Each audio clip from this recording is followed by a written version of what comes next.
What's happening, guys? Concrete Breakdowns here with a snippet from my video 5 reasons why Jon Jones will dominate the heavyweight division. This segment is about Francis Ngannou's vulnerability to wrestling and how Jones might exploit this weakness. You can watch the full video on my channel. Enjoy! Francis Ngannou is the powerhouse amongst powerhouses.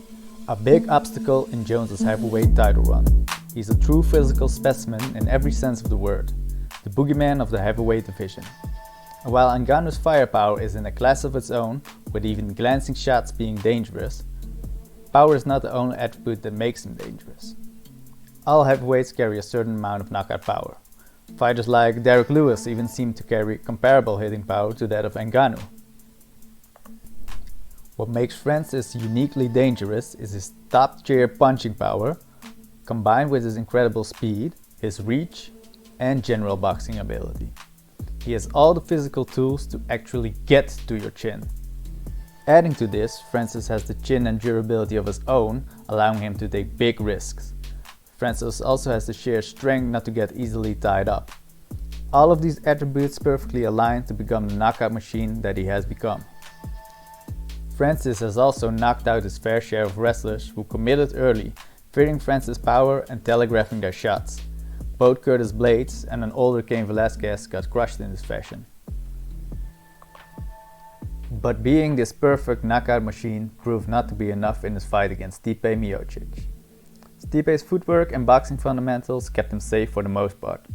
Stipe's own durability making up for the blows that did get through. As the rounds went by, it became more and more evident that Francis just could not keep up with the pace of Miocic. The biggest factor affecting the fight ended up being the massive difference in skill in the wrestling department. Once it was established Stipe had the ability to control Ngannou on the ground, the fight took a different turn. Ngannou could no longer be this vessel of destruction, but needed to pay close attention to where he planted his feet while he was looking to land. The positions on the ground were absolutely detrimental to Ngannou's stamina. Jon Jones was a national Juco champion who had the potential to do a great deal more in the sport of wrestling. Jones sometimes uses classic reactive double leg takedowns. But his takedowns tend to flow with his general fight style, finding a clinch and taking away the opponent's base. Even when Jones can't directly get the takedowns, he can still get opponents to step off the gas pedal by using his wrestling game. He showed this recently in his fight with Reyes. Whenever Reyes started to have big moments of success on the feet, Jones threatened with a takedown. When you compare the wrestling performance of Miocic versus Daniel Cormier with Jones's wrestling performance against DC, it's quite evident that Jones's wrestling ability is more potent. If Ngannou is taken down in a potential fight with Jones, he will find himself in a whole new world of trouble. Stipe is a solid wrestler with good control and active ground and pound. Jon Jones is actually dangerous and lethal on the ground. Jones is a very real submission threat, looking for necks, damaging arms. And Jones's ground and pound is something else to behold.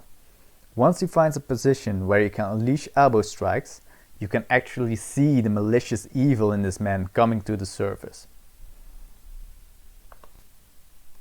And while Jones's ground game is a threat for the entire heavyweight division, I think Jones's focus on elbows, both on the ground and standing, is specifically important in this matchup with Ngannou.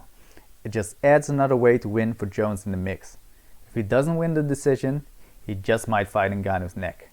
If the neck doesn't present itself, the doctor might just stop the fight due to excessive bleeding. Considering all the ways Jones can win the Ngannou fight, I see him as a huge favorite in this matchup.